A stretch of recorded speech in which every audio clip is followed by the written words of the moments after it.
Waalaikumsalam. Ayah yang saya muliakan, bolehkah saya menanyakan dua pertanyaan sekaligus? Baik, untuk pertanyaan yang pertama, bagaimanakah cara yang sangat ampuh untuk menghilangkan rasa iri dan sombong? Dan untuk pertanyaan kedua, sebenarnya ini tidak tertuju kepada pertanyaan, namun ini tertuju sebagai permintaan. Bolehkah kiranya ayah menceritakan sedikit kisah susah, senang, dan pahit bahagianya saat ayah menuntut ilmu dulu? Barangkali bisa menjadi motivasi bagi kami para santri yang sedang mondok untuk lebih semangat dalam mempelajari ilmu agama. Baik, hari ini saya akhiri. Assalamualaikum warahmatullahi wabarakatuh. Assalamualaikum. Yang pertama, pertanyaan pertama, bagaimana menghilangkan penyakit dengki dan sombong? Caranya, belajarlah tentang ilmu yang dibahas tentang dengki dan ilmu yang dibahas tentang sombong. Pertama, ilmu pengenalan definisi dengki, definisi sombong, dan ilmu terapi dengki, terapi sombong. Yang caranya, maka nyana dalam tasawuf, ilmu tasawuf wajib ilmu fardu'in. Pembahasan tentang apa itu dengki, bagaimana dengki, kemudian bagaimana mengobati dengki. Dia pegah benar. Tanya-tanya orang beriman bahawa apa yang takdir oleh Allah akan terjadi. Jatah masing-masing kali kena bagi oleh Allah. Dan hana tak senangi di atas pembahagian Allah, jatah Allah berbagi ke hamba yang sama dengan tak senang kepada Allah, dosa. Yang kedua, rugo menteng dia ada dengki, sabar atas jatah gop ada atas dengki tali dia tetap jatah. Ada bagi diri ya. Yang jatah kenyan kaya, tak dengki lagi tanya dia kaya kan juju. Yang nak kita tanya hanya sakit kesagai. Susah-susah roh sehingga bercerdas adanya.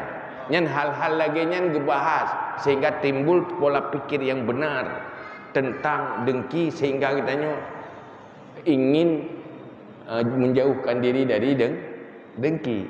Kemudian kontrol hati. Kontrol dengki itu dia tumbuh dan tabak akai buruk ya hana pahmurnoi. Nah, urang sekolah mai SD tan munyo akai buruk lupa ahli.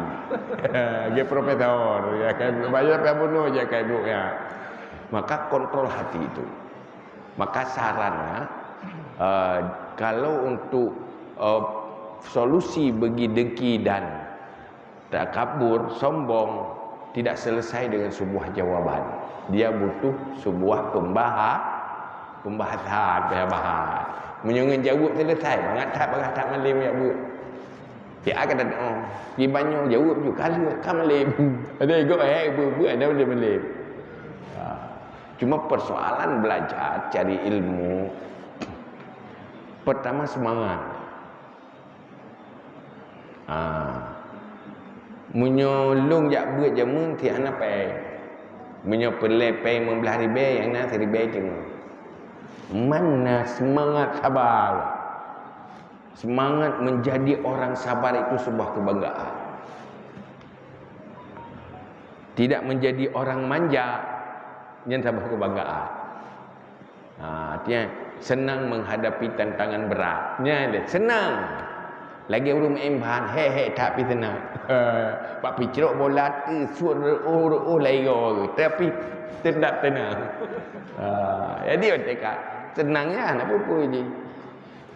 Kemudian ya tergantung pergaulan. Bergaullah dengan orang-orang yang punya semangat. Bergaullah orang-orang yang memang dengan bersifat dengan sifat-sifat yang positif dan baik, itu sangat mempengaruhi. Jangan berteman dengan teman yang salah, karena teman yang salahnya piru je. Atai waktu hana tateng. Agai balik udang piru betul. Hana gitu jai. Tateng dia betul tu je ka betul ganyan. Pajan pemene hana depo. Nya kaingon di bang tanya lagi kan. Akai dia bangang yang ni. Menular. Maka sangat tergantung kesuksesan seseorang itu dengan lingkungan rumah tangganya dan lingkungan pergaulannya. Itu menentukan masa depannya. Salah lingkungan itu akan salah masa depan. Sebab menyata pula padi pun nilai bubereh nedu linyan bubereh umur. Hanapah nedu kere bije. Ada ibu bije. Nyan ada pula api hanaga bereh ini. Itu hanapah lingkungannya. Bereh. Maka itu selalu menjaga diri dalam lingkungan yang